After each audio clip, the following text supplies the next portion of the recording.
யாழ்ப்பாண முறையில் கூட்டி வச்ச மீன் குழம்பு. வணக்கம், இது ரத்னம் கிச்சன் என்டர்டைன்மெண்ட். நான் உங்கள்காரன். இன்றைக்கு யாழ்ப்பாண முறையில் கூட்டி வச்சு ஒரு மீன் குழம்பு செய்யலாம்னு இருக்கிறேன்.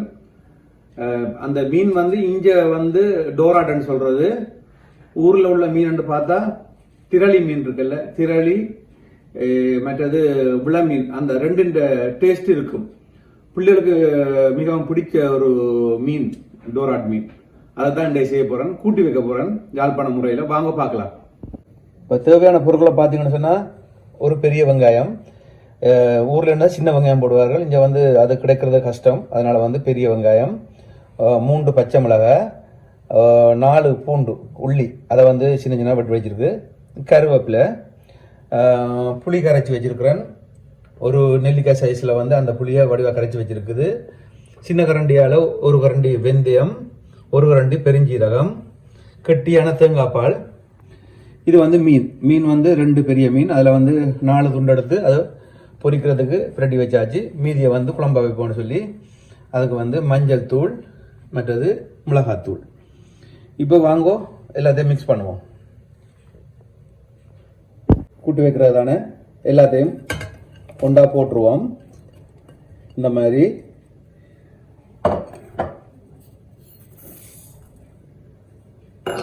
புளிக்கரைசல்.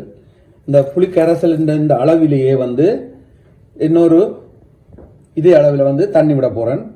விட்டுட்டு அதோட ஒரு சின்ன கரண்டியால ஒரு அரை கரண்டி மஞ்சள் தூள், மற்றது மிளகாத்தூள் உரைப்புக்கு ஏற்ற மாதிரி. நான் பெரிய மேச கரண்டியால் 2 கரண்டி போட போகிறேன். நீங்கள் உரைப்புக்கு ஏற்ற மாதிரி போடலாம். நான் 2 கரண்டி போட போகிறேன். மீனுக்கு கொஞ்சம் உரைப்பு சுல்லாப்பாக இருந்தால் நல்லா இருக்கும். அதனால இப்போ இதெல்லாத்தையும் போட்டுட்டு இதோட சேர்ந்து தண்ணியும் ஒரு கப்பு விடுவோம்.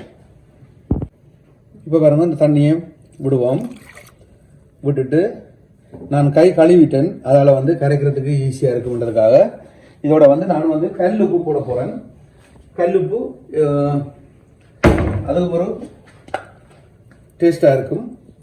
அப்போ அளவுக்கு ஏற்ற மாதிரி பிறகு பார்த்து போடலாம். இப்போ நான் ஓரளவு இந்த பாருங்க, இது பெரிய கரண்டியால், மேச கரண்டியால் ஒரு கரண்டி வரும். அதையும் போடுவோம். அளவுக்கு ஏற்ற மாதிரி பிறகு டேஸ்ட்டுக்கு ஏற்ற மாதிரி பார்த்து போடுறாங்க. தேங்காய் பால் பிறகு கொதிச்சு வந்த பிறகு தான் அதை விடணும். இதை எல்லாம் சேர்ற மாதிரி இந்த பாருங்க, இந்த மாதிரி வடிவாக கலக்கிடுவோம். கலக்கி போட்டு இப்போ மீனை இதுக்குள்ள போட்டுருவோம். மீனை போட்டுட்டு மீனை முறுக்கா லைட்டாக இப்படி இந்த கையால் இந்த மாதிரி செய்து விட்டீங்கன்னு சொன்னால் சரியாக இருக்கும்.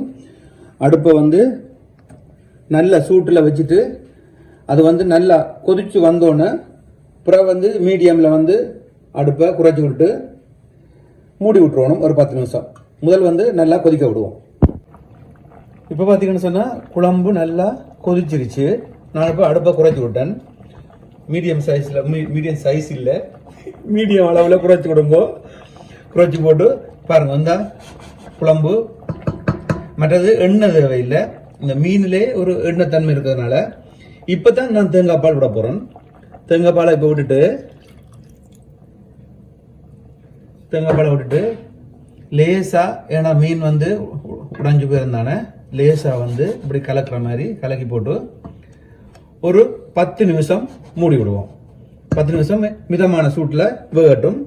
10 நிமிஷத்தில் மீன் குழம்பு ரெடி ஆயிரும். இப்போ பார்த்தீங்கன்னு சொன்னால் 10 நிமிஷம் ஆச்சு. மீன் நல்லா வெந்துருச்சு. வெங்காயம் எல்லாம் போட்டதெல்லாம் சூப்பராக வந்துருச்சு.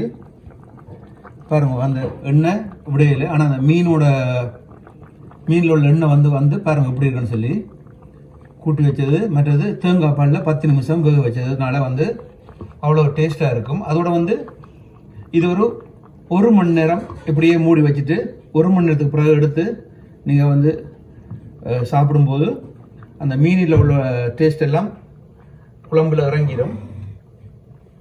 அவ்வளோத்துக்கு அருமையாக இருக்கும் கூட்டி வச்ச மீன் குழம்பு யாழ்ப்பாணத்து முறையில்.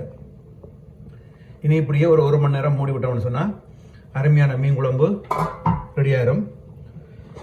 இதை பார்த்தீங்கன்னு சொன்னால் நீங்கள் இதை செய்து பாருங்க, சுலபமாக இருக்கும், அதே நேரத்தில் வந்து டேஸ்ட்டாகவும் இருக்கும். உங்களுக்கு பிடிக்கும்னு நினைக்கிறேன். பிடிச்சிருந்தால் லைக் பண்ணுங்க, ஷேர் பண்ணுங்க, சப்ஸ்கிரைப் பண்ணுங்க. மீண்டும் இன்னொரு வீடியோவில் சந்திப்போம். பாய். சுலபமாக செய்யலாம், ருசியாக இருக்கும்.